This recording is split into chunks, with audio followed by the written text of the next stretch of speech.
Nama saya Debbie Almalia Mutiara Basta, NPM 2113023047. Pasal 17 ayat 1, evaluasi dilakukan dalam rangka pengendalian mutu pendidikan kepramukaan sebagai bentuk akuntabilitas penyelenggaraan pendidikan kepramukaan kepada pihak yang berkepentingan.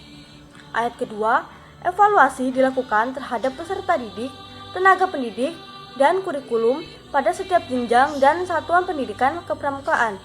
Ayat ketiga, evaluasi terhadap peserta didik dilakukan oleh pembina.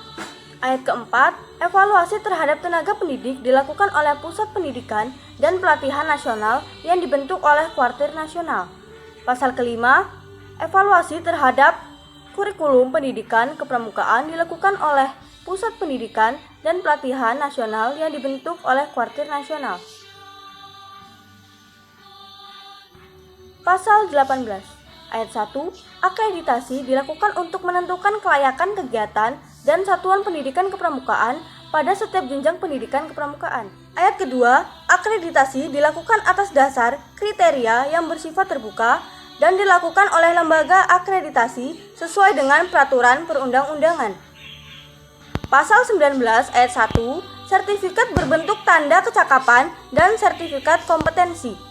Pasal 2, tanda kecakapan diberikan kepada peserta didik sebagai pengakuan terhadap kompetensi peserta didik melalui penilaian terhadap perilaku dalam pengamalan nilai serta uji kecakapan umum dan uji kecakapan khusus sesuai dengan jenjang pendidikan kepramukaan. Ayat ketiga, sertifikat kompetensi bagi tenaga pendidik diberikan oleh Pusat Pendidikan dan Pelatihan Kepramukaan pada tingkat nasional.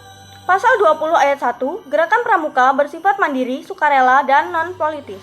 Ayat 2, satuan organisasi gerakan pramuka terdiri atas A. Gugus depan, B. Kuartir.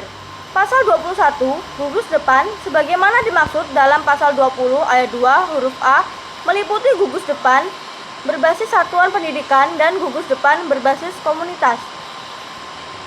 Pasal 22 ayat 1, gugus depan berbasis satuan pendidikan sebagaimana dimaksud dalam pasal 21 meliputi gugus depan di lingkungan pendidikan formal.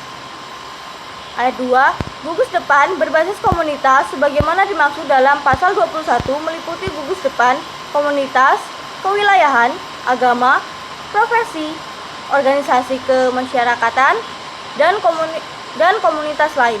Pasal 23, kuartir sebagaimana dimaksud dalam pasal 20 ayat 2 huruf B terdiri atas A. Kuartir ranting, B. Kuartir cabang, C. Kuartir daerah, dan D. Kuartir nasional. Pasal 24, gugus depan sebagaimana dimaksud dalam pasal 20 ayat 2 huruf A dibentuk melalui musyawarah anggota pramuka. Pasal 25 ayat 1, gugus depan sebagaimana dimaksud dalam pasal 24 dapat membentuk kuartir ranting. Ayat 2, kuartir ranting sebagaimana pada ayat 1 dapat membentuk kuartir cabang. Pasal 26 ayat 1, kuartir cabang sebagaimana dimaksud dalam pasal 25 ayat 2 dapat membentuk kuartir daerah. Ayat 2, kuartir daerah sebagaimana dimaksud pada ayat 1 dapat membentuk kuartir nasional. Sekian yang dapat saya sampaikan, saya akhiri. Wassalamualaikum warahmatullahi wabarakatuh.